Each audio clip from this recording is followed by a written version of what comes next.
Bom dia, senhoras deputadas e senhores deputados. Havendo quórum regimental, damos início à reunião ordinária da Comissão de Finanças e Tributação desta Casa Legislativa. Os senhores deputados receberam em seus respectivos gabinetes cópia das seguintes atas. Ata da primeira reunião extraordinária da Comissão de Finanças e Tributação, referente à 4ª sessão legislativa da 19ª legislatura, e também cópia da ata da 12ª reunião ordinária da Comissão de Finanças e Tributação, referente à 4ª sessão legislativa da 19ª legislatura, em discussão, não havendo quem queira discutir, em votação. Os senhores deputados que com cópia permaneçam como se encontram, aprovado. Senhores deputados, vamos à pauta. Quero levar ao conhecimento de Vossas Excelências o ofício 0111/2022, que trata da transferência financeira do convênio de consórcios intermunicipais de saúde de Santa Catarina.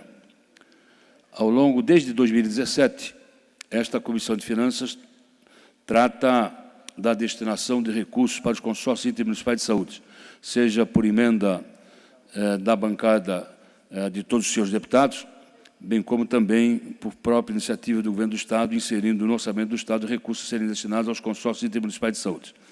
Ainda nesse mês de julho, também por solicitação de todos os senhores deputados da Comissão de Finanças e Tributação, nós realizamos a audiência pública nesta Casa com os 14 consórcios intermunicipais de saúde, bem como com os representantes da hoje Associação desses consórcios, que é presidida pelo prefeito Hércio de Pomerode e o prefeito Elton, da cidade de Rio Rufino, na condição de vice-presidente.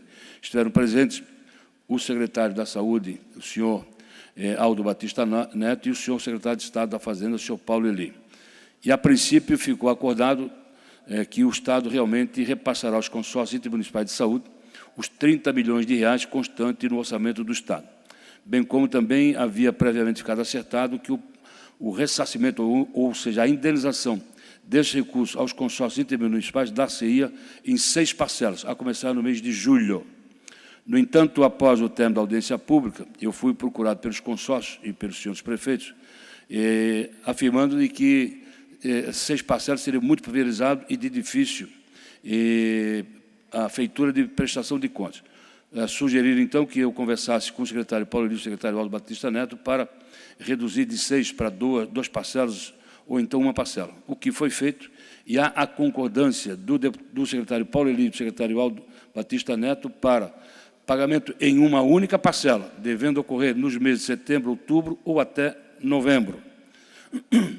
Razão pela qual eu apresento um ofício na condição de presidente desta comissão e quero levar a aquiescência de todos os senhores deputados para discussão e votação, e, se aprovado, for encaminhar ao secretário da Fazenda e secretário da Saúde para reafirmar o compromisso de pagamento dos 30 milhões de reais em uma única parcela, conforme afirmou o secretário da Fazenda, Paulo Eli. Então, o ofício é exatamente nesse sentido. Coloco em discussão o ofício. Não havendo quem queira discutir, em votação. Senhores, com cópia, mas como se conta, aprovado o ofício a ser remetido às autoridades estaduais.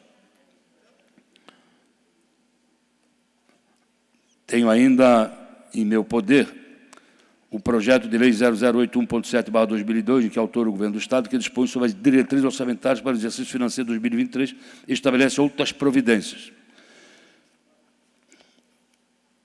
Este deputado fez o relatório conclusivo da matéria, de comum acordo foi distribuído e dado por lido. Pergunto aos senhores deputados. A voto em vista a ser apresentado, deputado Bruno Souza.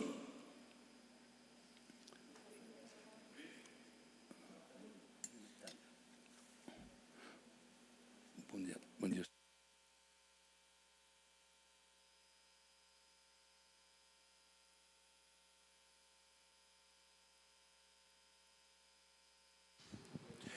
Bom dia, colegas.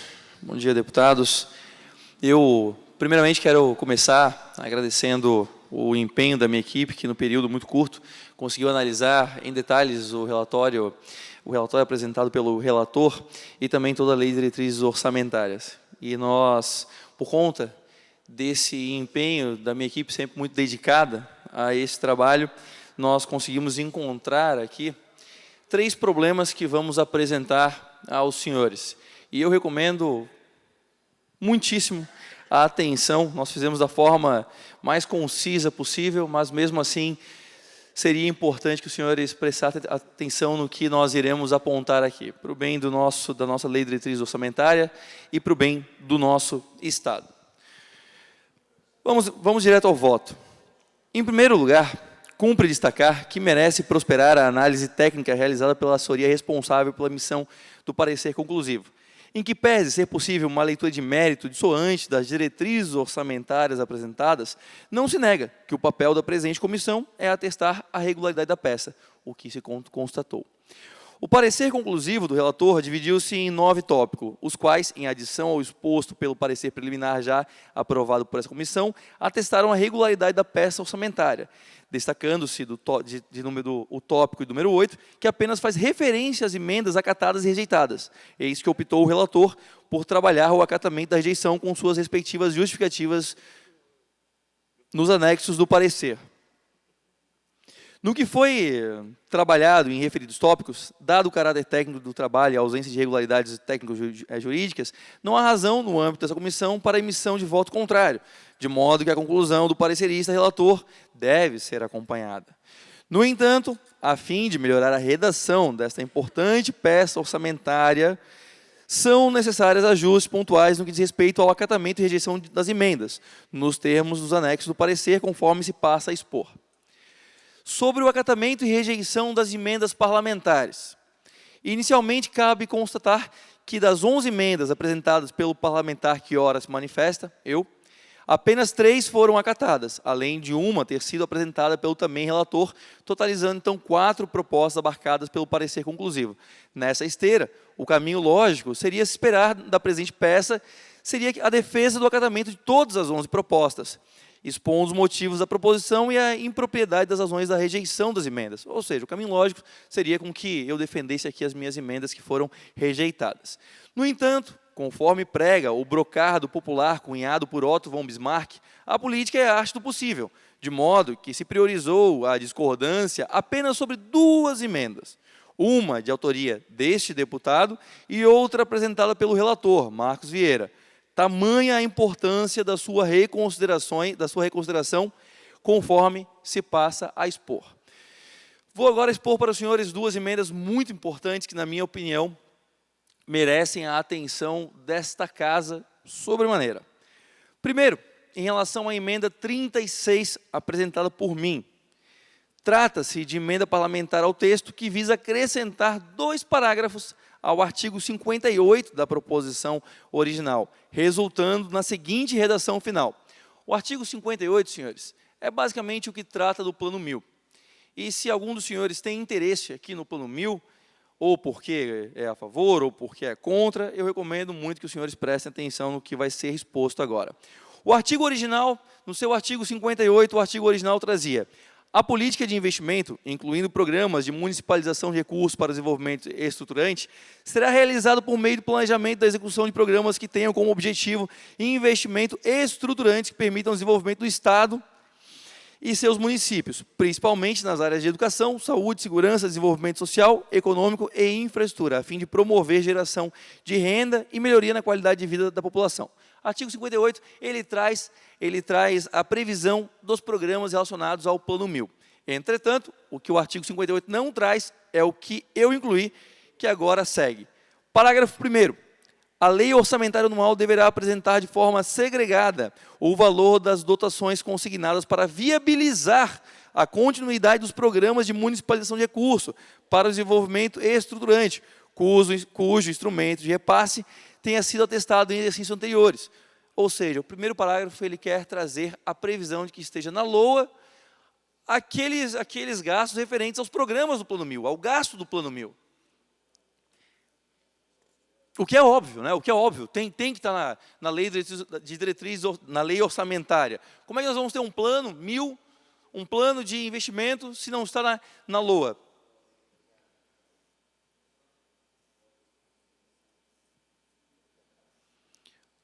Parágrafo 2º. O contingenciamento que limitar as dotações para custeio dos programas previstos no CAPT deverá incidir prioritariamente sobre programas novos, a fim de preservar a continuidade dos programas mais antigos em execução. Ou seja, se houver algum contingenciamento, o recurso vai para aqueles programas já em execução. Parece óbvio e de bom senso. A referida proposta foi rejeitada com a seguinte justificativa.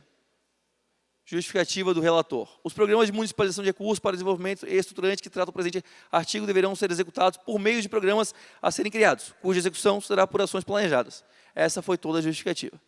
Entretanto, a justificativa apresentada não é capaz de rechaçar as aplicações dos parágrafos propostos. Veja-se, tudo que a municipalização de recurso, tudo bem que a municipalização de recursos seja executada em programas a serem criados por ações planejadas. O que se pretende com a presente proposta é que, 1. Tais programas sejam apresentados na LOA, segregando com clareza o valor das dotações consignadas para garantir a execução dos programas, cujo instrumento de repasse já tenha sido celebrado em exercícios anteriores. É simples assim. Se o programa existe, se já foi instituído, tem que estar na LOA, tem que pôr lá. Havendo contingenciamento que limite o custeio desses programas, seja priorizado os programas mais antigos já em execução. Ora, vejam, se um prefeito começou a executar uma obra, um programa, e aí acontece um contingenciamento, não parece óbvio, então, que esse recurso seja destinado a esses programas já em andamento? Santa Catarina, nesse momento, tem mais de 30 bilhões de reais em obras paradas ou paralisadas. Paradas ou paralisadas, 30 bilhões. Nós queremos aqui o quê? Aumentar o estoque de obras paradas e paralisadas em Santa Catarina. Não faz por bem nós priorizarmos, então, aquelas obras que já estão em andamento, aquelas promessas em que os prefeitos acreditaram e começaram a produzir, começaram a executar obras. Por que não priorizar essas obras já em andamento? Ou vamos, então, tirar essa prioridade para que outras obras sejam iniciadas e aí nós vamos acabar criando ao longo do tempo jardins de obras paradas e paralisadas em Santa Catarina, ampliando esses nossos jardins. Não faz sentido. Vamos priorizar aquelas já em andamento.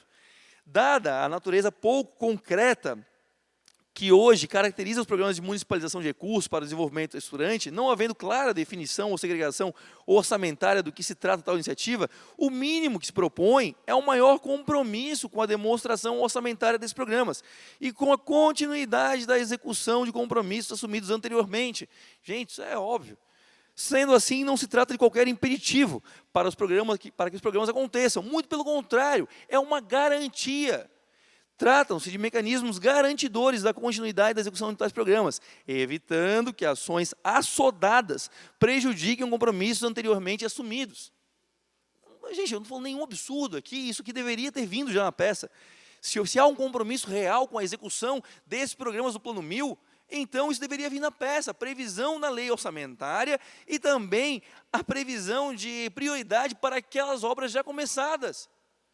Desta forma, a proposição favorável aos programas de municipalização dos recursos necessariamente deve apoiar também a proposta presente na emenda 36, ora apresentada. Eis que se trata de mecanismo garantidor da execução dos compromissos assumidos, evitando que os programas sejam prejudicados por falta de recursos. Ora, se o programa é sério, ele deve estar na LOA. Se é de verdade, se quer executar isso, tem que estar na LOA. Senão é mentirinha que estamos contando para os prefeitos. Senão é mentira. Não é compromisso verdadeiro. Vamos botar na LOA, é óbvio isso. E a segunda emenda aí de proposição do deputado Marcos Vieira, que eu ressalto. É muito importante que os senhores agora prestem um pouquinho de atenção no que eu vou relatar para os senhores. A emenda 61, por sua vez, merece especial atenção dessa comissão, até mesmo pelo histórico da redação. A proposta busca alterar o artigo 29 do texto original, nos seguintes termos. Atenção, senhores, redação original. Artigo 29. Ficam estabelecidos para o exercício financeiro de 2023 limites para as despesas primárias correntes. O que fez o deputado Marcos Vieira? Ele acrescentou a esse artigo 29 três palavras.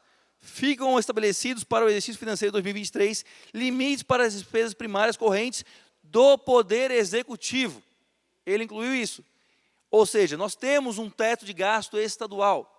O deputado Marcos Vieira incluiu três palavras para que esse teto fosse apenas do Poder Executivo. Então eu começo a mostrar o grande problema que isso enseja. Vamos lá. Ou seja, busca a proposta limitar os limites de despesas primárias tão somente ao Poder Executivo, nos termos da justificativa, abre aspas, com vista à manutenção da autonomia administrativa e financeira dos poderes. No entanto, razão não assiste ao proponente, deputado Marcos Vieira, tendo inclusive sido vetado na lei orçamentária vigente. Aqui nós estamos agora, a lei orçamentária atual, o deputado Marcos Vieira tentou fazer a mesma coisa, foi vetado pelo governo do Estado, e essa casa aqui manteve o veto na CCJ com relatoria do deputado Fabiano da Luz. Foi vetado, nós mantivemos o veto, a Comissão de Constituição e Justiça deu razão ao veto e nós mantivemos o veto aqui dentro. A redação original proposta, essa redação original proposta pelo governo consta tanto na Lei de Diretriz Orçamentária de 2020, na Lei de Diretriz Orçamentária de 2021, sendo, pois, política orçamentária consolidada no orçamento estadual, nunca tendo sido questionada por nenhum dos poderes. Então, não há questionamento dos poderes em relação a essa limitação do teto, que o deputado agora quer acabar com o teto de gastos para os outros poderes. No processo legislativo 2022, contudo, o então relator, o deputado Marcos Vieira, buscou a alteração do dispositivo através da emenda 61, no mesmo sentido da emenda ora analisada, sendo o parecer conclusivo aprovado na lei deste ano. Nós aprovamos aqui com o meu voto contrário a lei que foi vetada, a parte que foi vetada depois. Referida alteração, portanto, resultou na limitação das despesas primárias correntes somente para o Poder Executivo. Tal solução, entretanto, recebeu, como eu falei, veto do Poder Executivo, com fundamentos expostos pela Secretaria da Fazenda e seus órgãos, que recomendou também o veto e outros dispositivos, bem como a manifestação da Procuradoria do Estado, específica sobre esse dispositivo. A fundamentação do veto foi, vejam a fundamentação do veto. A Constituição do Estado, a Constituição do Estado define a LDO, que a LDO estabelecerá os limites para a elaboração das propostas orçamentárias do Poder Executivo, Legislativo e Judiciário, bem como do Ministério Público. 2. Tendo em vista a responsabilidade de manter o equilíbrio entre receitas e despesas do artigo 4º da LRF, o estabelecimento de limitação somente ao Poder Executivo torna a peça orçamentária desproporcional, é óbvio, gerando desequilíbrio entre despesas e receitas para o exercício 2022. Possível desequilíbrio no cumprimento dos mínimos constitucionais, esse possível desequilíbrio no cumprimento dos mínimos constitucionais de saúde, educação, ciência e tecnologia. Vejam bem, se nós limitarmos, e agora quem se preocupa com educação e saúde, eu recomendo ouvir com atenção agora, porque se nós limitarmos, nós temos um mesmo orçamento para ser gasto por todos os poderes, a mesma receita para ser gasta por todos os poderes. Se nós limitarmos o teto de gasto somente ao Poder Executivo, o que pode acontecer? Os outros poderes irão aumentar o seu gasto, canibalizando gastos essenciais e obrigatórios do Poder Executivo, como educação, como saúde. Nós iremos canibalizar, porque se um tem limite e o outro não tem, e a receita é a mesma que nós iremos usar, os outros poderes irão aumentar o seu gasto, canibalizando despesa em educação, em saúde e em outras áreas. Necessidade de manutenção, 4. Necessidade de manutenção da limitação para todos os poderes, para o devido cumprimento do artigo 9º da LRF, artigo 19 da LPDO, do PLDO 2021. Afronta a harmonia entre os poderes no termo do artigo 2º da Constituição da República Federativa do Brasil. Em síntese, a Procuradoria do Estado manifestou recomendação ao veto nos seguintes termos: pelas razões acima expostas, opina-se pela inconstitucionalidade ilegal da proposta apresentada pelo deputado Marcos Vieira. Destaca-se que tal veto recebeu parecer pela manutenção da Comissão de Constituição e Justiça com relatoria do deputado Fabiano da Luz. Ou seja, o deputado propôs, na atual peça orçamentária, o governo vetou, foi para a CCJ, o deputado Fabiano da Luz fez a relatoria, recomendou a manutenção do veto, nós aprovamos o veto à proposta do deputado Marcos Vieira. Destaca-se que tal veto recebeu, então, parecer pela manutenção na Comissão de Constituição e Justiça. Sendo assim, a redação atual da Lei de Diretrizes Orçamentárias, no que diz respeito à limitação das despesas primárias, encontra-se prejudicada. Eis que teve seu caput vetado, porque o governo teve que vetar, restando tão somente os parágrafos que regulamentam a limitação. O dispositivo funciona hoje em função da tradição orçamentária do Estado. Eis que, como visto, a limitação operou-se tanto na LDO 2020 como na 2021. O governo teve que limitar, teve que vetar todo o artigo por conta da emenda do deputado Marcos Vieira. O que aconteceu? Nós ficamos apenas com os parágrafos, sem o caput, o que é algo, tecnicamente falando, é absurdamente errado. E é o que pode acontecer de novo se nós aprovarmos essa emenda do deputado Marcos Vieira. O governo irá vetar, nós teremos que manter o veto e nós vamos ficar só com os parágrafos desse artigo, sem o artigo. Dessa forma, no exercício de 2023, contudo, teremos uma nova gestão no Poder Executivo, de modo que cometer o mesmo erro que culminou em tal redação torpe, terá um impacto possivelmente acentuado, estando, de fato, em risco a limitação das despesas primárias, o que significa risco ao equilíbrio financeiro do Estado. Dessa forma, é medida impositiva a rejeição da emenda número 21, de modo que esta comissão vá de encontro às razões apresentadas pela Secretaria de Fazenda e pela Procuradoria-Geral do Estado, a fim de preservar a saúde das contas públicas estaduais. Está claríssimo aqui, assim, se for para fazer o certo, nós temos que rejeitar a emenda do deputado Marcos Vieira. Me perdoem, colegas, vocês sabem que eu estou certo, eu apresentei aqui as razões. Se nós quisermos fazer o certo hoje, há que rejeitar a emenda do deputado Marcos Vieira.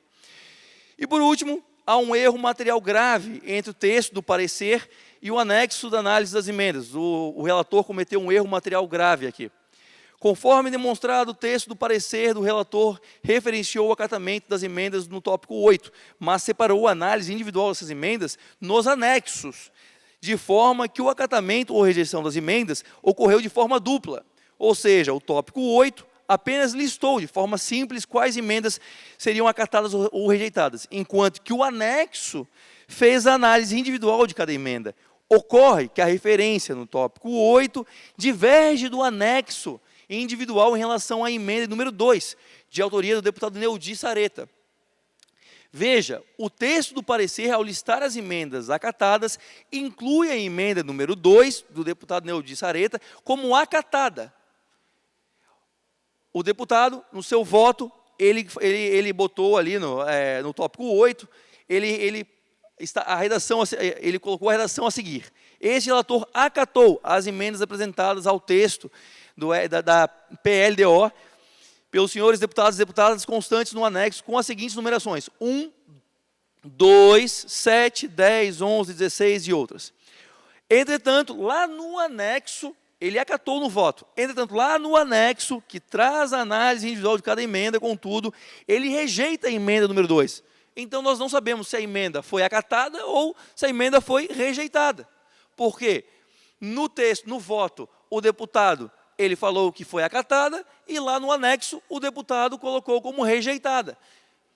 Sendo assim, vê-se a peça foi imaculada de forma grave, eis que não se tem clareza em caso de aprovação do parecer do relator sobre o que de fato deve prevalecer em termos de redação a ser votado em plenário, prejudicando, inclusive, o direito de destaque do autor da emenda. Se o autor da emenda quiser votar em destaque, como é que ele faz? A partir de agora, você acompanha ao vivo a reunião extraordinária da Comissão de Finanças e Tributação. Com fundamento no artigo 144, inciso 2º, em conjunto com o artigo 73, em ambos do regimento interno da Casa, eu voto pela admissibilidade da continuidade da tramitação, dada a regularidade financeira e orçamentária, e na consequente aprovação do projeto no âmbito dessa comissão com 1. Acatamento das emendas apresentadas do texto pelos senhores deputadas e senhoras deputadas com a seguinte numeração. Aí eu faço só o acatamento das emendas corretamente aqui. 2. Acatamento das emendas ao anexo de metas e prioridades da administração estadual com a seguinte numeração. Número 25, 26, 27, 28, 29, 30, entendeu? Inclusive de autoria do relator. Eu mantenho basicamente o que o relator propôs, só corrigindo esse erro material grave, e eu rejeito também a emenda número 61, essa que eu bem expliquei para os senhores, porque ela deve ser rejeitada por essa comissão.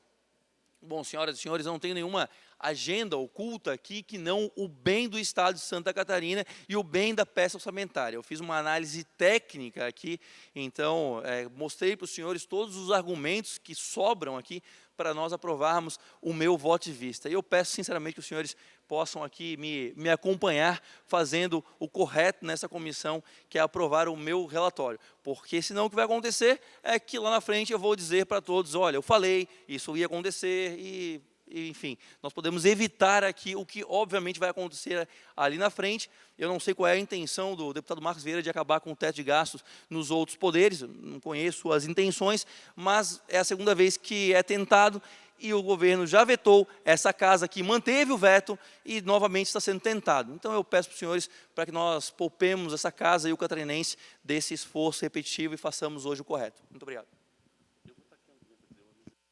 Senhoras deputadas, senhores deputados, o deputado Bruno acaba de ler o seu voto visto e vou aqui fazer agora as considerações na condição de relator da matéria.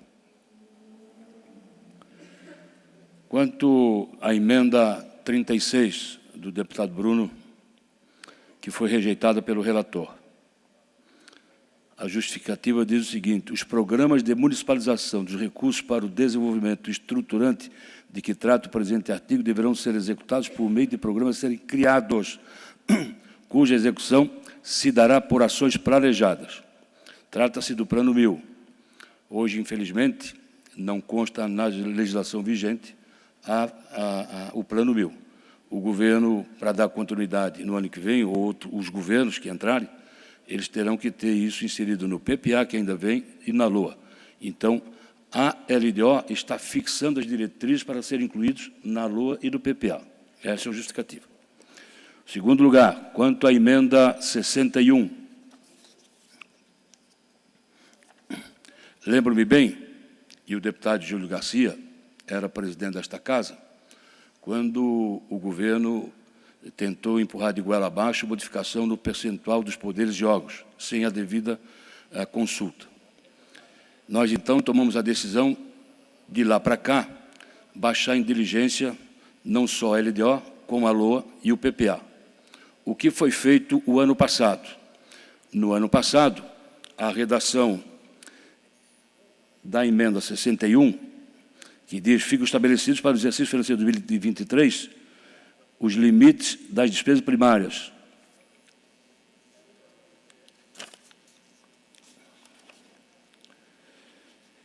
Ficam estabelecidos para o exercício financeiro de 2023 limites para as despesas primárias correntes. Então, o Poder Executivo está botando limite a todos os demais poderes e órgãos. Essa foi uma sugestão, no ano passado, do Poder Judiciário, do Tribunal de Contas e do Ministério Público, para que esse limite seja só do Poder Executivo. Ao Poder Executivo, cabe colocar o seu limite. O restante dos poderes e órgãos obedecem à lei de responsabilidade fiscal. O que foi feito? Nós acatamos, evidentemente, que o Poder Executivo não deseja, vetou, fez o veto. É direito do Poder Executivo. E nós colocamos esse ano outra vez. Isso significa dizer que em outras situações também, nós, como, por exemplo, as emendas parlamentares, as emendas dos consórcios intermunicipais, nós colocamos 2017, o governo vetou. Nós colocamos 2018, o governo sancionou, só não pagou. Nós colocamos 2019, o governo sancionou, não pagou. Nós colocamos 2020, o governo sancionou, pagou. E vai pagar agora 2022. Então, esta casa tem o poder de modificar em todo, em parte, todos os projetos de lei. E é o que nós estamos fazendo. Então, o acrescido do Poder Executivo, ou seja, somente o Poder Executivo, é para o Poder Executivo, os demais órgãos, lei de responsabilidade fiscal. Quanto à questão que ele trata da emenda número 2, de autoria do deputado Neudi Sareta, quer dizer, Vossa Excelência, que o deputado Bruno tem razão. E, na verdade, passa para prevalecer o anexo 1, a rejeição do anexo 1.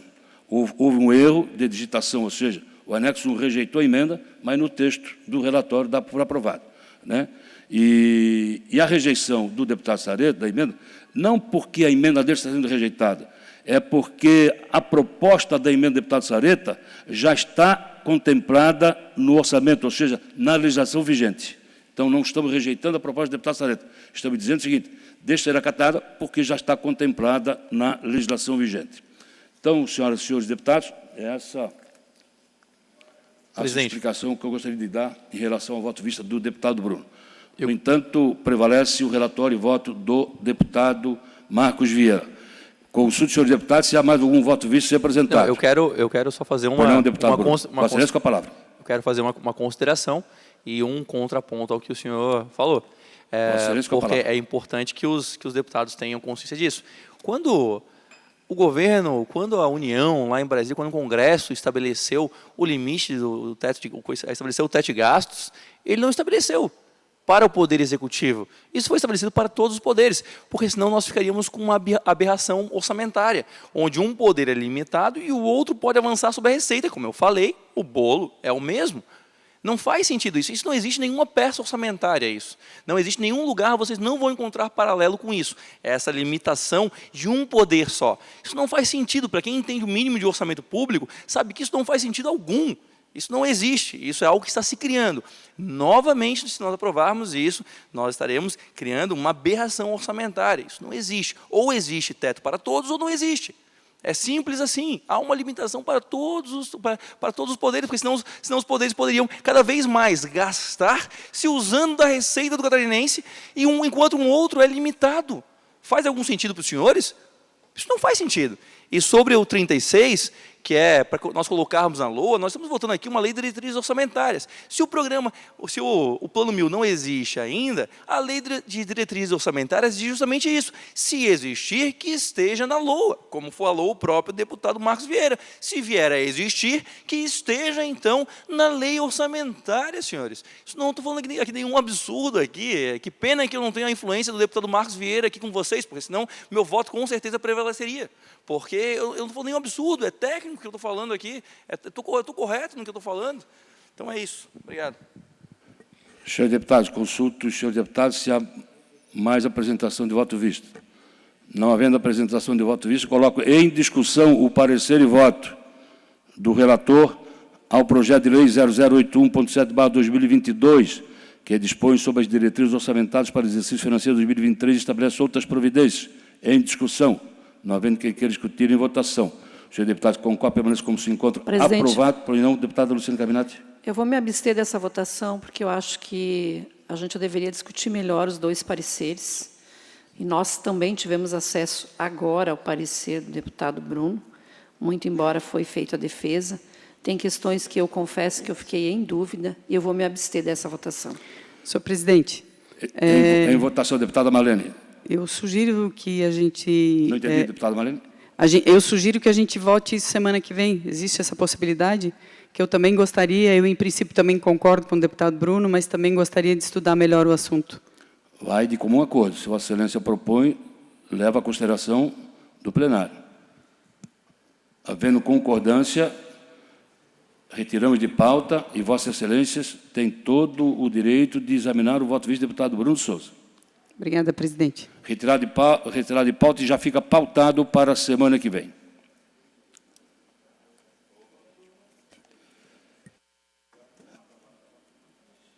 Senhoras deputadas, senhores deputados, devolução de voto visto, devolução do PL 0324.7/2020, em que é autor o deputado Coronel Mocelin, que dispõe sobre os centros de saúde estética no Estado de Santa Catarina, adota outras providências.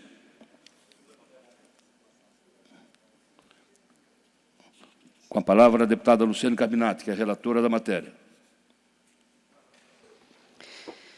PL 3247 de 2020, vou fazer a leitura, meu parecer.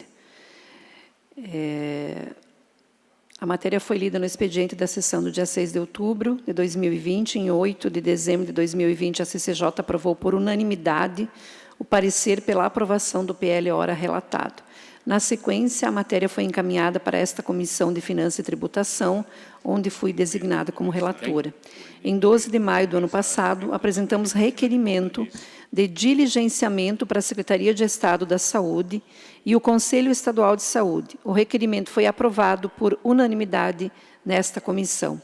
A Secretaria de Estado da Saúde se manifestou por meio do parecer técnico 030, de 2021, da Diretoria de Vigilância Sanitária e do parecer 893 de 2021 da Consultoria Jurídica. O Conselho de Saúde se manifestou por meio do parecer 001 de 2021. Mais adiante, voltarei a mencionar esses pareceres aqui citados. Da Comissão de Finanças e Tributação, na forma do artigo 73 do Regimento Interno, é de sua competência analisar os aspectos financeiros e orçamentários de quaisquer proposições que importem aumento ou diminuição da receita ou da despesa pública quanto à sua compatibilidade ou adequação com o Plano Plurianual e a LDO e a Lei Orçamentária. Ainda segundo a Constituição Estadual, em seu artigo 58, é de competência da Assembleia Legislativa exercer a função fiscalizadora, contábil, financeira, orçamentária, operacional e patrimonial do Estado e dos órgãos e entidades da administração pública. O parecer 030, subscrito pela gerente de inspeção e monitoramento em serviços de saúde e pela Diretoria de Vigilância Sanitária da Secretaria de Estado da Saúde, é favorável ao presente projeto de lei, sugerindo a supressão do artigo 4º do PL e que será necessário posterior regulamentação da lei por meio de um decreto. Não vou transcrever o parecer aqui, mas todos podem ter acesso. O parecer subscrito pela assessoria jurídica da Secretaria de Estado da Saúde e pela então Secretaria de Estado de Saúde é favorável ao PL, fazendo a mesma sugestão de supressão do artigo 4º. O parecer do Conselho, subscrito pelo presidente do Conselho, vem ratificar os 2 pareceres supracitados.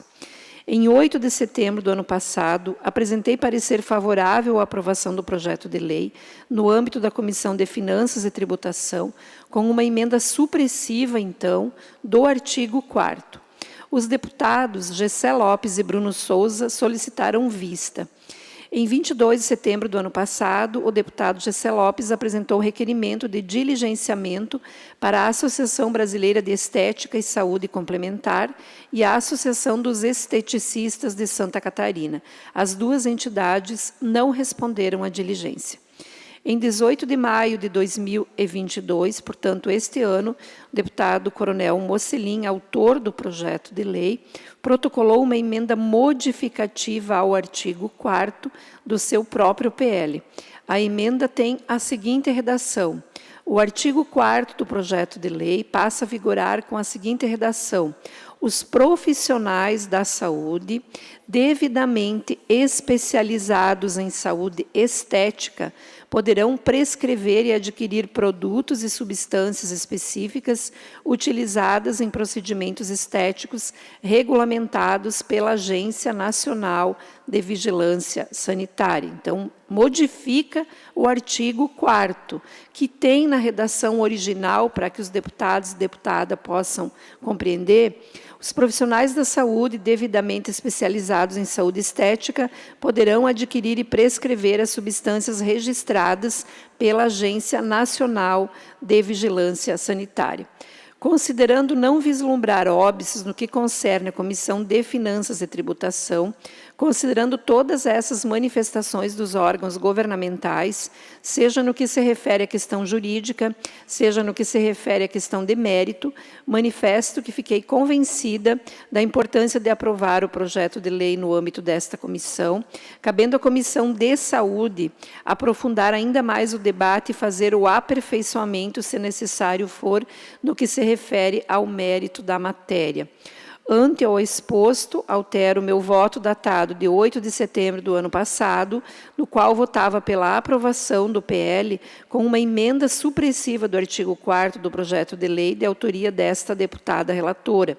Neste momento, portanto, apresento o voto complementar pela aprovação do PL com a emenda modificativa e não supressiva ao artigo 4º do projeto de lei de autoria do deputado autor, que colacionei a redação acima explicitada nos autos do processo. É esse o meu parecer, presidente. Senhoras deputadas, senhores deputados, a deputada Luciane Caminati apresenta relatório e voto complementar ao PL 0324.7/2021. Sua Excelência apresenta o seu voto, que é pela aprovação da matéria, no entanto, com a emenda supressiva do artigo 4º do projeto de lei de autoria da própria relatora. Coloco em discussão, deputada Marlene Fengler. Eu só queria uma informação, deputada Luciane. Foi feita diligência ao Conselho Estadual de Medicina em relação a esse projeto, para que eles pudessem se manifestar? Conselho Estadual de Saúde, Secretaria de Estado da Saúde, as entidades ligadas Associação Brasileira de Estética e Saúde Complementar e a Associação dos Esteticistas. São essas as entidades que foram solicitado parecer. Eu sei que nesse momento não cabe mais, mas como são intervenções... Talvez na Comissão de Saúde, né, que vai o PL, que é a Comissão de Mérito. Tá bom. Senhores deputados, em discussão, o parecer e voto complementar ao PL 0324.7/2021.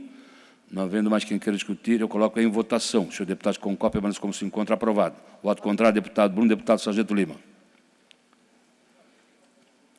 Deputado Bruno Souza, Vossa Excelência, com a palavra.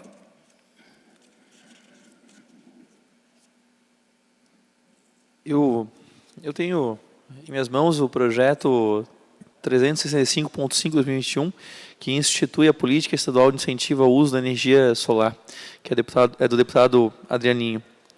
Eu vou direto ao voto, senhor presidente, para poupá-los. Repriso que o projeto visa instituir a política estadual de energia solar com o objetivo de democratizar o acesso à energia solar.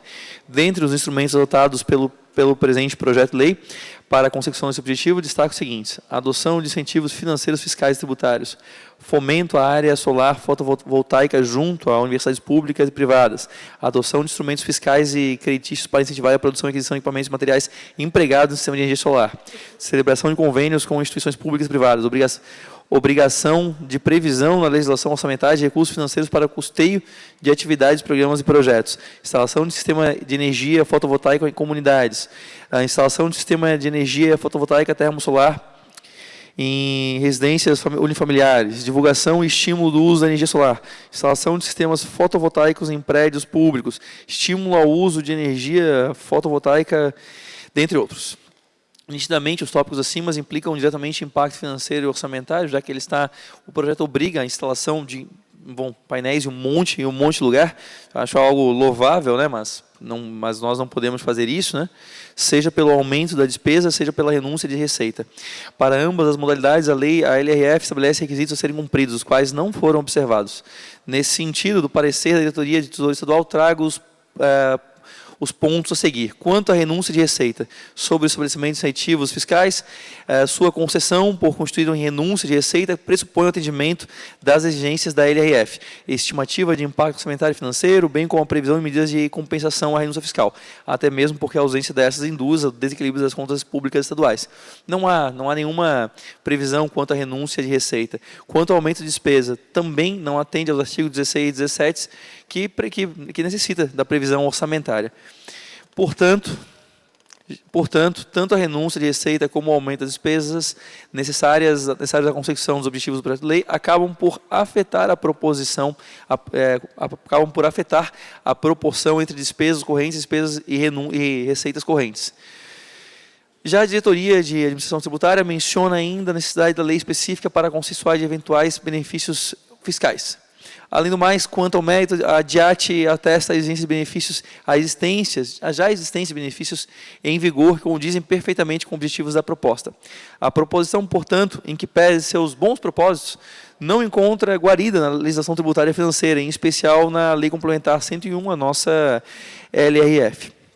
Ademais, conforme demonstrado acima, não trata de tema inédito no ordenamento catarinense, já que o incentivo ao uso da energia solar é objeto de regulação plenamente vigente e instrumentalizada pelo governo do Estado. Já existe, né, essa política de incentivo, já existe esses incentivos ao uso da energia fotovoltaica.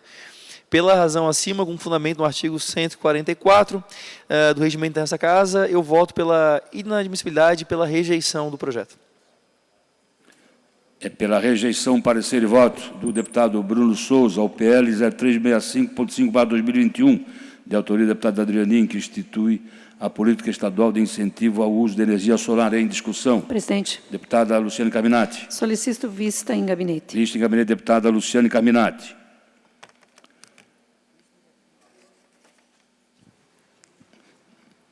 Deputado Pepe Colasso, Vossa Excelência, com a palavra. Obrigado, senhor presidente.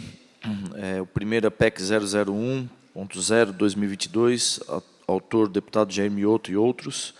Acrescento o parágrafo 1º, a linha A, ao artigo 132 da Constituição Estadual, para prever a não incidência sobre templos de qualquer culto do imposto sobre à propriedade predial e territorial urbana, IPTU, ainda que as entidades abrangidas pela unidade tributária sejam apenas locatárias do bem imóvel.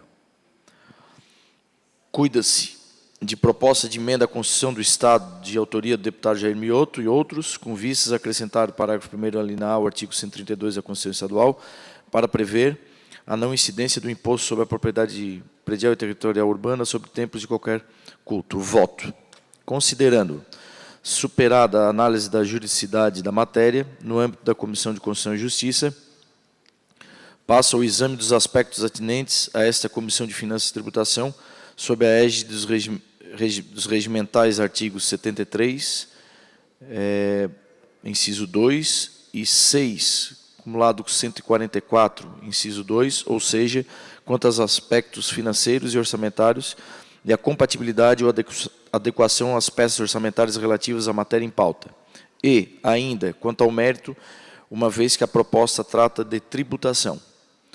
Especificamente, sobre o objeto da proposição, ora em exame, constata-se que o IPTU é de competência dos entes municipais e que a referida imunidade tributária aos templos de qualquer culto foi recentemente assegurada a partir da emenda constitucional número 116, de 17 de fevereiro de 2022, que inseriu o parágrafo 1º, alínea A, aos artigos 156 da Constituição Federal.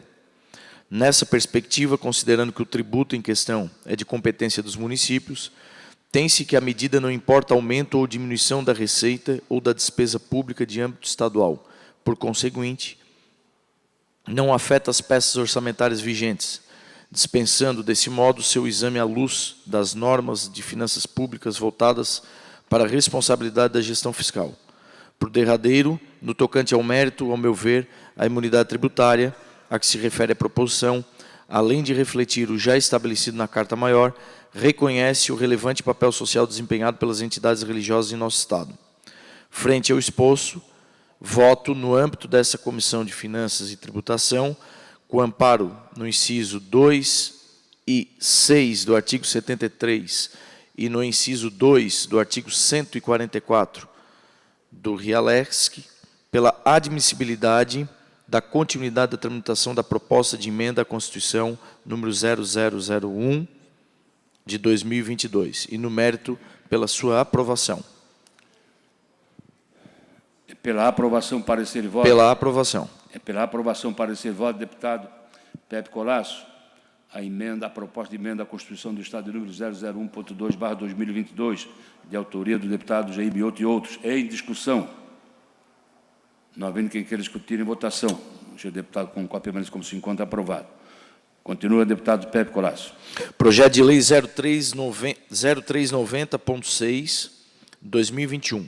Autor, deputado Floriano. Altera a Lei número 14.675, de 2009, para incluir a oxirredução da política estadual de resíduos sólidos e estabelece outras providências.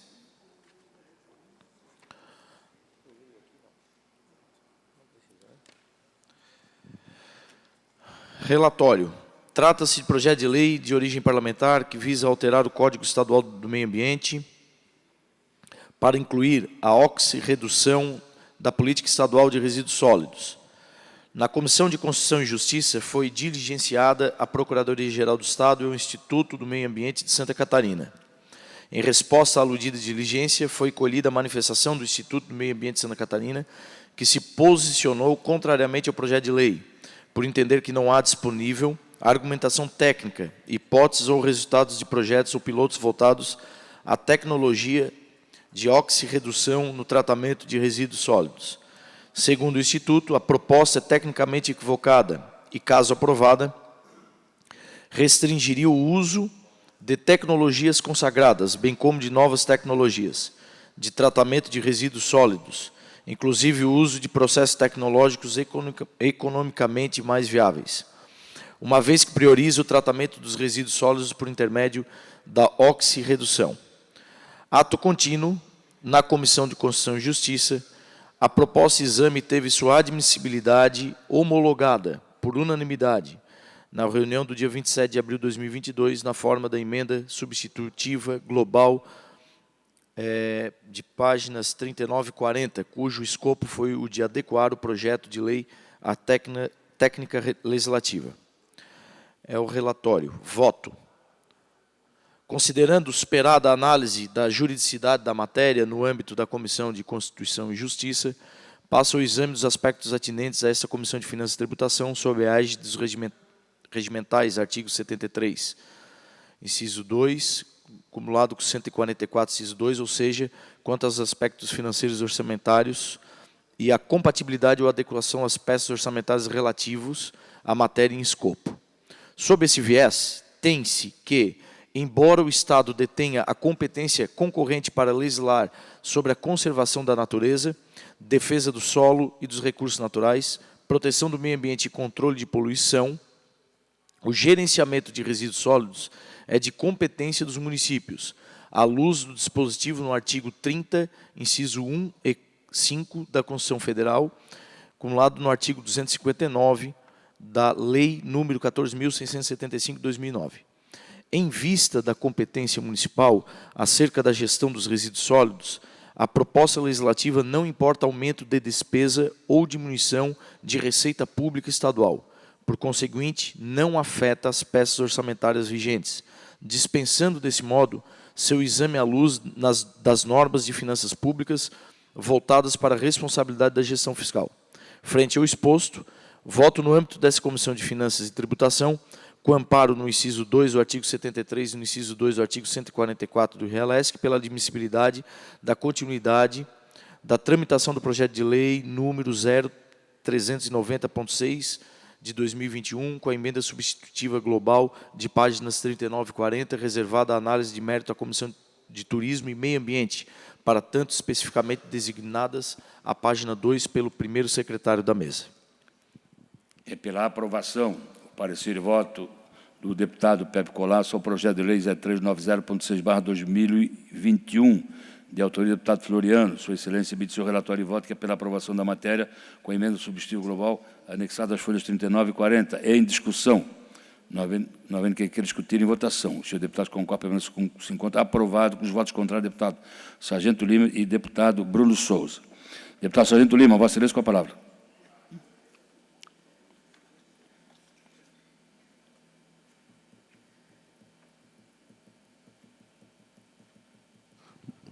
Bom dia, deputados.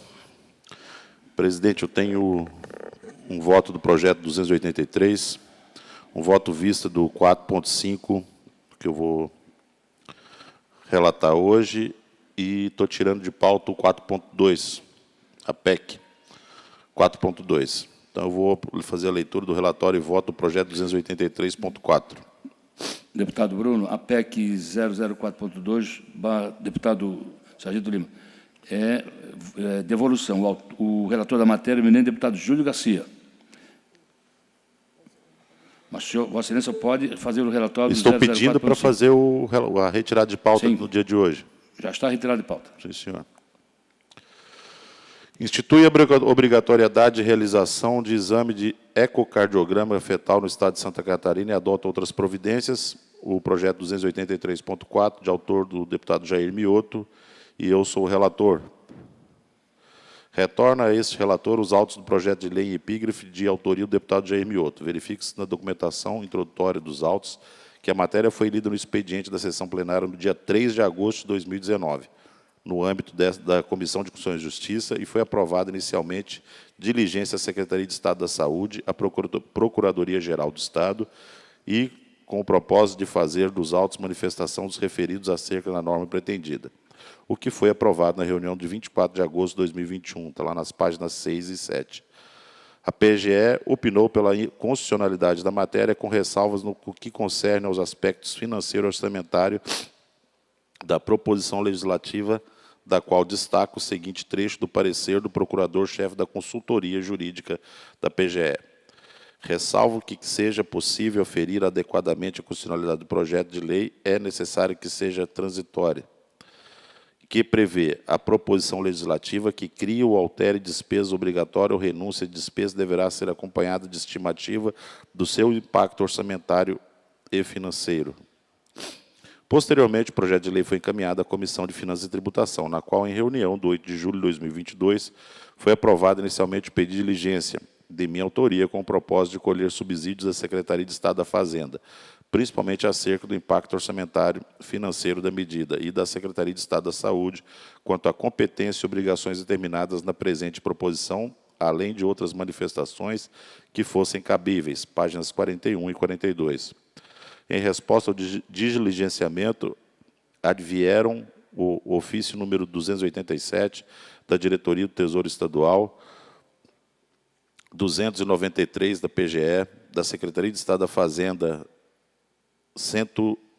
1132, SES e da Secretaria de Estado da Saúde, que estão lá nas páginas 46 e 69, dos quais transcrevo as ponderações delineadas, enfatizando os aspectos orçamentário e financeiro e a viabilidade da propositura, da manifestação do Tesouro de Estado. Resumida, a proposta impõe à Secretaria de Estado da Saúde, SES, a assunção de despesas, realização gratuita de exames, ecocardiograma fetal e demais cuidados previstos na proposta. Outrosim, a criação de despesas é importante que seja observado nos artigos 16 e 17 da Lei de Responsabilidade Fiscal. Assim, o PL deve ser avaliado pela Secretaria de Estado da Saúde, que, acaso se posicione favorável, deverá ser mencionada a despesa compreendida no seu planejamento orçamentário financeiro, observando-se especialmente o limite de suas dotações da programação financeira, lembrando-se que é vedada às unidades gestoras a realização de despesas ou assunção de compromissos que não sejam compatíveis com os limites disponíveis no cronograma. Além disso, conforme aduz a Diretoria do Tesouro Estadual, faz necessário que o projeto de lei esteja acompanhado de estimativa do impacto financeiro que advira com a aprovação da medida e da declaração do ordenador da despesa sobre a adequação orçamentária e financeira da proposta com a Lei Orçamentária Anual, o Plano Plurianual e a Lei de Diretrizes Orçamentárias nos termos do artigo 16 da Lei Complementar Federal número 101 de 2000, a Lei de Responsabilidade Fiscal. Desta forma, vislumbre de toda iniciativa de ação governamental que acarrete aumento de despesa deverá ser acompanhada de estimativa. Parecer 1138 da Secretaria de Estado da Saúde. Dessa forma, por não encontrar evidências científicas suficientes que suportem a obrigatoriedade da realização de exame de ecocardiograma fetal com método de rastreamento de cardiopatias congênitas em gestante em risco habitual no Estado de Santa Catarina, nos posicionamentos contrários ao teor do projeto de lei 283.4. Vamos ao voto.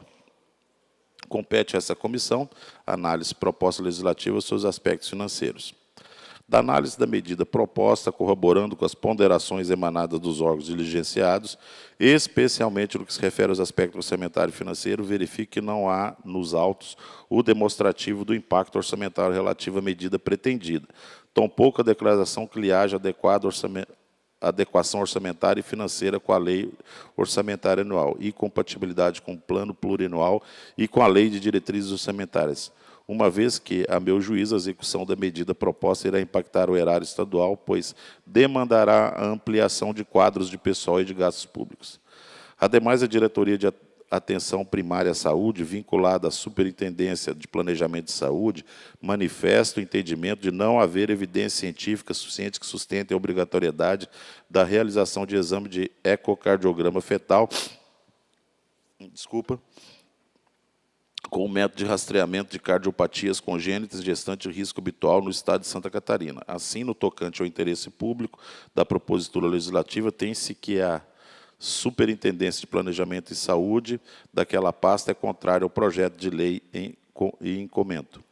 Ante o exposto e considerando superada a análise da juridicedade na esfera da Comissão de Constituição e Justiça, manifesto o meu voto contrário no âmbito desta Comissão de Finanças e pela inadmissibilidade da continuidade da regimental tramitação do projeto de lei 283.4, por entendê-lo incompatível com a legislação orçamentária vigente.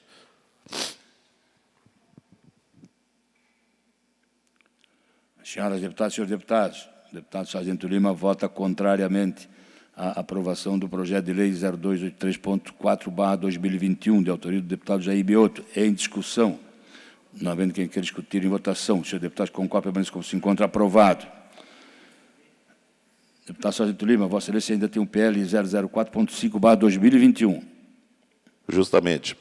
Voto vista ao projeto 4.5/2021, que veda a exigência de preenchimento cadastral com informações já fornecidas a outros órgãos públicos, de autoria do deputado Bruno Souza. Trata-se de projeto de lei de autoria do deputado Bruno Souza, que tende a vedar a exigência de preenchimento cadastral com informações já fornecidas a outros órgãos do Poder Estadual. Da justificativa do autor anexada aos autos do processo, transcrevo o que segue. Proposta tem por objetivo impedir o abuso burocrático por parte dos órgãos de fiscalização que hoje exigem inserção de números e dados em sistema próprio, dados esses já cadastrados pelas empresas em outros sistemas de controle, podendo o poder público simplesmente requerer dados por meio de convênio, ao invés de criar mais uma atribuição para o empresário. Está lá nas páginas 4 da versão eletrônica do processo. A matéria em análise foi lida no expediente na sessão plenária do dia 5 de fevereiro de 2021, encaminhada à Comissão de Constituição e Justiça, onde foi distribuído ao relator, deputado Fabiano da Luz, que postulou diligência à externa à Procuradoria-Geral do Estado, a PGE, ao Ministério Público e ao Tribunal de Contas, através da Secretaria de Estado da Casa Civil. Todas as entidades instadas manifestaram o processo quanto aos aspectos atinentes ao campo temático na Comissão de Justiça, indicando os pontos referentes à constitucionalidade e legalidade da proposta. Posteriormente, ao retorno da diligência, o autor da matéria incluiu emenda substitutiva global, na busca por maior clareza proposta diante das questões trazidas pelo retorno das diligências requeridas na Comissão de Constituição e Justiça. Por fim, a referida comissão, acolhendo a proposição do autor, apresenta por meio de emenda considerados sanados os vícios de constitucionalidade apontados pelas diligências e emitiu parecer favorável à matéria. Nessa comissão de finanças foi designado como relatoria a eminente deputado Marlene Fengler, que requereu inicialmente nova diligência à Secretaria de Estado da Fazenda por meio da Casa Civil e à Controladoria Geral do Estado para aferir eventuais impactos financeiros decorrentes da medida. Com resposta, a Diretoria Administrativa Tributária informou que, se forem implementadas todas as integrações possíveis, haverá necessidade de realização de novos investimentos e de contratação de novos servidores para gerenciar e manter novas aplicações, o que fará com que os gastos fixos atuais sejam multiplicados por inúmeras vezes. No mesmo sentido, a diretoria do Tesouro Estadual fez as seguintes observações. Observa-se, portanto, que da matéria advirá aumento de despesas, sendo seu valor de difícil mensuração, até mesmo porque pode abranger cadastros e atividades de outros órgãos e entidades estaduais, como, por exemplo, da Companhia Integrada de Desenvolvimento Agrícola de Santa Catarina, SIDASC, lá na página 102 da versão eletrônica. Já a Procuradoria-Geral do Estado, por outro lado, também manifestou contrariedade. Por fim, após o retorno das diligências e comissões de finanças e tributação, a relatora emitiu parecer contrário, sustentando não estarem cumpridos os requisitos de lei na responsabilidade fiscal, o que suscitou o pedido de vista por esse deputado. Vamos ao voto. Considerando a análise da matéria, sobre a ótica desta comissão, orientada a partir do artigo 144, reporto que o projeto tem como objetivo vedar aos órgãos fiscalizatórios da atividade econômica do Poder Executivo Estadual a exigência de preenchimento de qualquer cadastro ou sistema com informações e documentos já exigidos por quaisquer outros órgãos federais, estaduais e municipais. Inicialmente, cumpre esclarecer e enfatizar todos os pontos referentes da constitucionalidade, legalidade, juridicidade, técnica e legislativa foram discutidos e superados na Comissão de Constituição e Justiça, inclusive quanto aos aspectos de operacionalidade e aplicabilidade da proposta, aprimorada por meio da emenda substitutiva global aprovada naquela pasta, lá na CCJ. Tanto é verdade que a gerência de autorias auditoriais de licitações e contratos e ouvidoria do Estado, citada na primeira manifestação do Núcleo de Atendimento Jurídico da PGE, fez questão de deixar claro que, fazendo uma análise da emenda substitutiva global ao projeto da Lei 4.521, realizada pelo autor, deputado Bruno Souza, em especial no texto contido nas justificativas do artigo, nota-se que ficou demonstrado com maior clareza que a ouvidoria do Estado não está no seu âmbito de aplicação. Diante do exposto, conclui-se que não subsistem as preocupações exaradas pela ouvidoria do Estado no processo 5.182/2021, lá nas páginas do processo, na página eletrônica 129.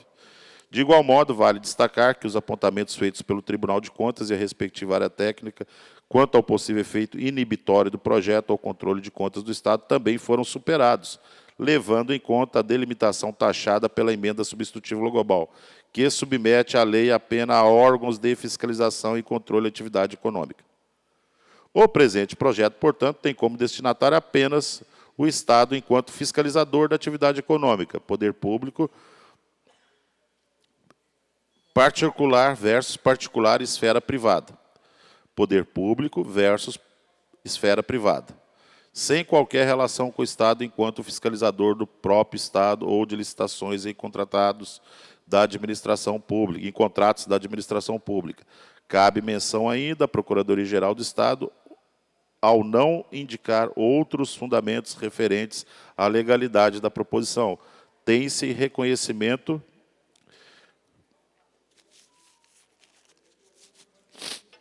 que apresentada pelo autor, que a emenda apresentada pelo autor menciona a manifestação de fato sanou vícios apontados no diligenciamento anterior. Dito isso, passe a análise da matéria sobre ótica financeira e orçamentária e sua compatibilidade com as peças orçamentárias vigentes.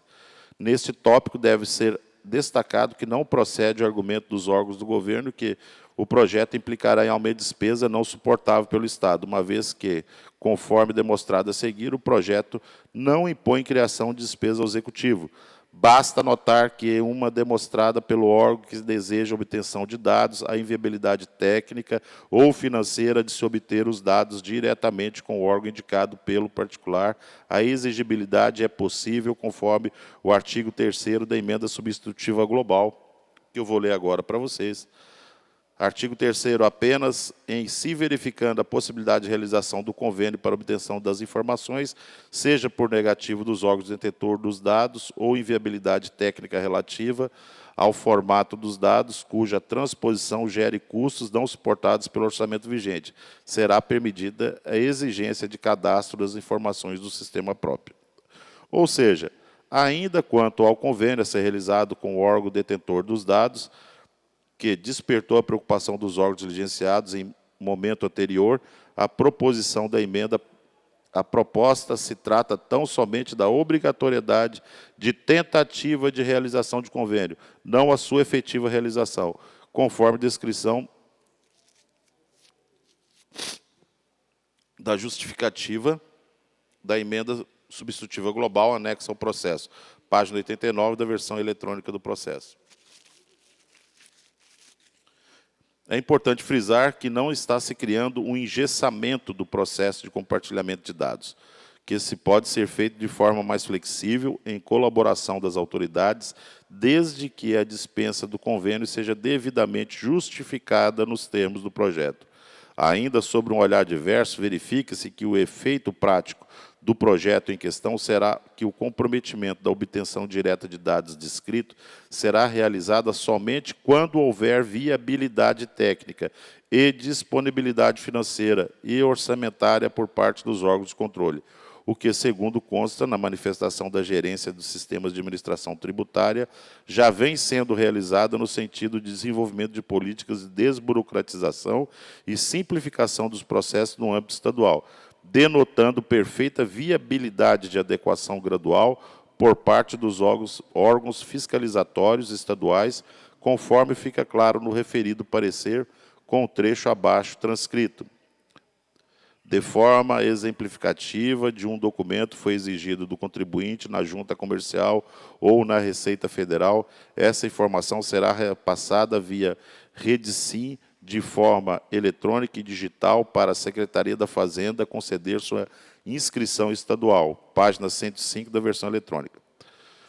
Nesse sentido, creio que a busca por meio de proposição em tela seja apenas uma etapa processual a ser preenchida pelo poder público, antes de simplesmente impor uma nova burocracia a particulares, não havendo qualquer indício de insegurança jurídica, de isenção desses particulares de cumprir suas obrigações e responsabilidades legais, ou de prejuízo aos cofres públicos, impondo apenas que o Estado busque atuar como um facilitador e simplificador deste processo.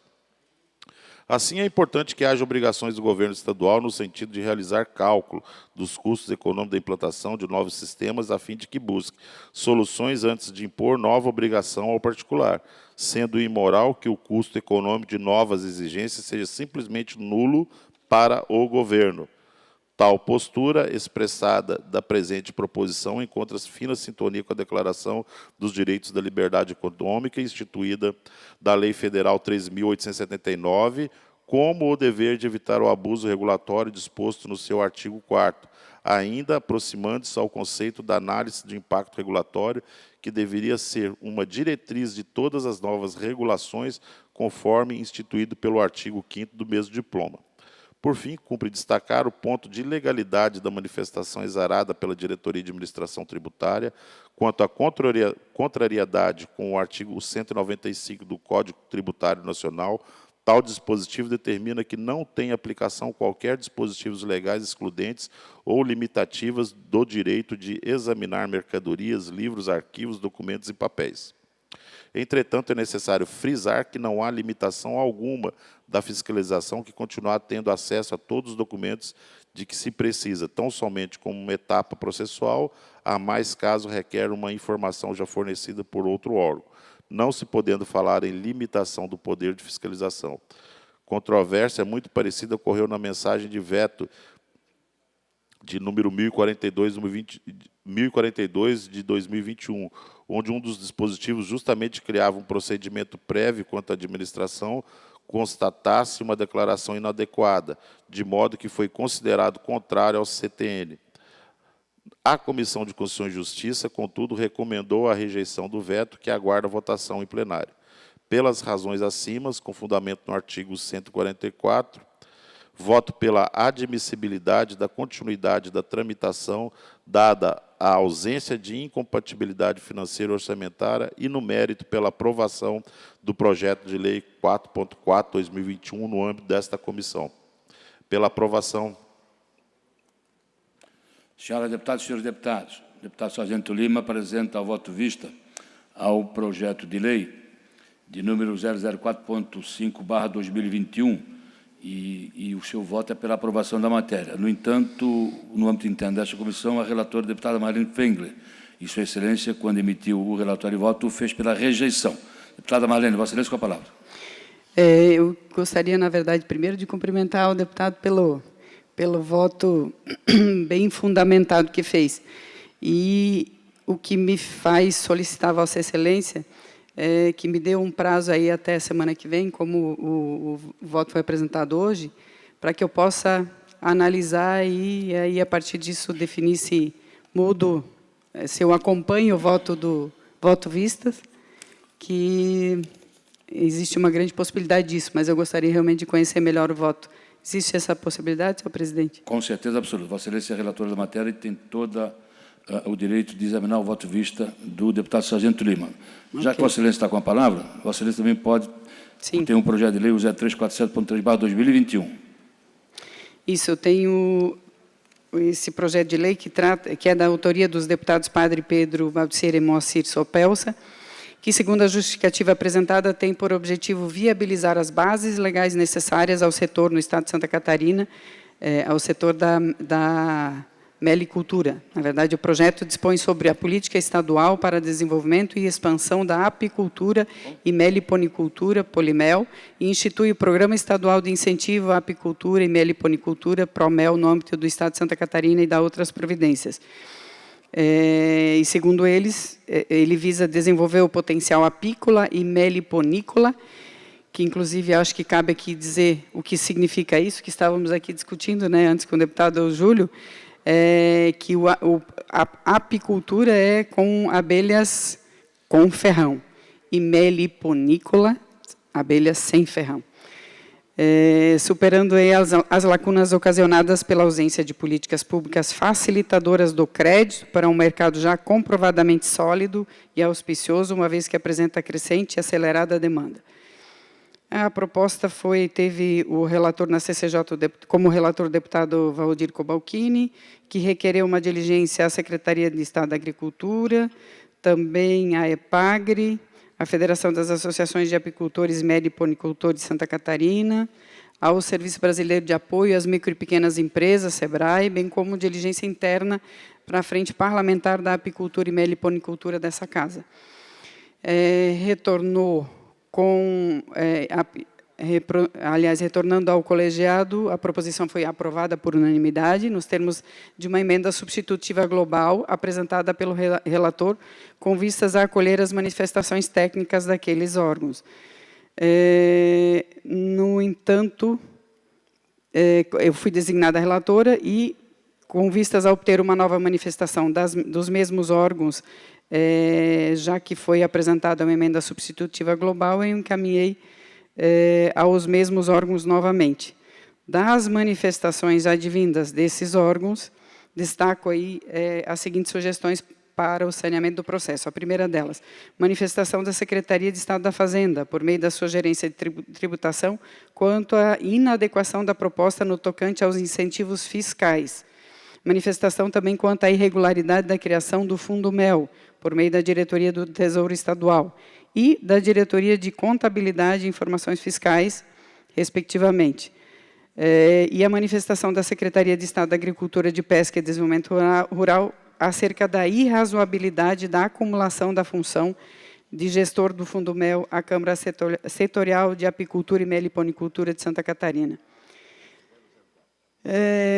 No meu voto, na análise da matéria, considerando a emenda substitutiva global apresentada no âmbito da comissão da CCJ, é possível deduzir que a normativa pretendida por meio do projeto de lei em foco necessita de adequações para que cumpra os requisitos específicos necessários à sua admissibilidade nesse colegiado. Cabe aqui esclarecer também que eu consultei ambos os relatores antes de fazer o meu voto e tenho anuência de ambos para o meu voto. Primeiramente, no que toca à criação dos fundos, eu observo que tal medida contraria o princípio da unidade de tesouraria, consoante o artigo 56 da Lei Nacional 4.320, de 14 de março de 64, recentemente reforçado pela Emenda Constitucional de número 109, 2021, que alterou o arcabouço jurídico das regras fiscais, estabelecendo, ao introduzir por meio do seu artigo 1º no inciso 14º do artigo 67 da Constituição Federal, a vedação de criação de novos fundos públicos, quando seus objetivos puderem ser alcançados mediante a vinculação de receitas orçamentárias específicas ou executadas diretamente por programação orçamentária e financeira de órgão ou entidade da administração pública.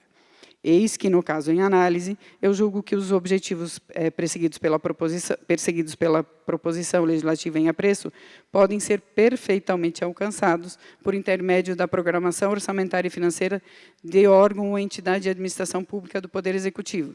Além disso, a Secretaria de Estado da Agricultura conta com o Fundo Estadual de Desenvolvimento Rural, o FDR, por meio do qual são viabilizadas políticas públicas para os meios rural e pesqueiro catarinense, aprovados pelo Conselho Estadual de Desenvolvimento Rural, que inclui, entre outras, ações de apoio ao desenvolvimento e à expansão da apicultura e da meliponicultura, definidas na proposição da criação do Fundo Estadual de Desenvolvimento e Expansão da Apicultura e Meliponicultura.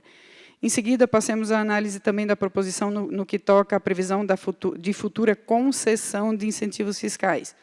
Tal benefício somente poderia ser concedido mediante lei específica estadual, que regulasse exclusivamente a matéria correspondente ao tributo, e, no caso do ICMS, mediante a deliberação dos Estados e do Distrito Federal no âmbito do Conselho Nacional de Política Fazendária, o CONFAS, conforme instituído pelo artigo 1º da Lei Complementar Nacional 24, de 7 de janeiro de 75, em sintonia também com o artigo 155, parágrafo 2º do inciso 12º da linha G, e artigo 150, e parágrafo 6º, todos da Constituição Federal, sem prejuízo de posterior internalização por lei, conforme preconizado pelo artigo 99-A da Lei 10.297 de 1996. Além disso, há de se considerar ainda as exigências impostas pela LRF, que condiciona qualquer renúncia de receita à estimativa de impacto orçamentário e financeiro, a conformidade com a LDO e a demonstração de que a renúncia foi considerada na estimativa de receita da LOA, ou que existam medidas de compensação. Finalmente, cabem ponderações acerca do proposto no artigo 10 da proposição acessória em relevo, o qual tenciona que a função de gestão do Comitê Gestor do PROMEL venha a ser exercida cumulativamente pela Câmara Setorial de Apicultura e Meliponicultura de Santa Catarina, tendo em vista que essa última se trata de órgão meramente consultivo do Conselho Estadual de Desenvolvimento Rural, vinculado à Secretaria Estadual de Agricultura. Por todo o exposto, subsidiada por ampla diligência e com o propósito de adequar a tão meritória matéria, para que esta atenda aos requisitos necessários à sua admissibilidade nesse colegiado, eu apresento 3 subemendas à emenda substitutiva global, de páginas 46 e 53. A primeira subemenda supressiva, suprimindo os capítulos 9 e o inciso 9 do artigo 7, referentes à criação do Fundo Mel e desenvolvimento e expansão da apicultura e meliponicultura Fundo Mel, e o capítulo 10, referente aos incentivos fiscais de crédito, pesquisa e assistência técnica. 2, uma subemenda aditiva, vinculando as ações a serem executadas pelo PROMEL ao Fundo Estadual de Desenvolvimento Rural. E 3, uma subemenda modificativa no artigo 10, estabelecendo que a Câmara Setorial de Apicultura e Meliponicultura de Santa Catarina deva convalidar as ações do PROMEL. Desse modo, tenho a matéria como apta a seguir a sua regimental tramitação. Assim, eu voto, no âmbito dessa comissão, pela admissibilidade do prosseguimento da regimental tramitação do projeto de lei 0347.3/2021, com a subemenda supressiva, modificativa e aditiva à emenda substitutiva global das páginas 46 a 53, que ora apresento. Esse é o meu voto, senhor presidente. É pela aprovação, parecer e voto da deputada Marina Fengler, o projeto de lei 0347.3/2021, com as subemendas supressiva, modificativa aditiva, emenda substitutiva global de folhas 46 a 53, hora apresentada por Sua Excelência. Em discussão, não havendo quem queira discutir, em votação. Senhor deputado, com cópia permanece como se encontra aprovado. Deputada Marlene. Deputada Luciana Carminati. Presidente, com relação ao PL 1853 de 2022, eu estou solicitando retirar da pauta. Retirado de pauta. Senhoras deputadas, senhores deputados, registramos a presença do presidente da FECAM, prefeito Jorge Koch, de Orleans, bem como da sua diretora executiva, Cici Blind, bem como também do analista de desenvolvimento econômico, Carlos Eduardo da Costa. Sejam todos bem-vindos. Senhores deputados, não havendo mais nada deliberado, dou por encerrada a presente reunião, convocando outra para a semana que vem. Bom dia, muito obrigado.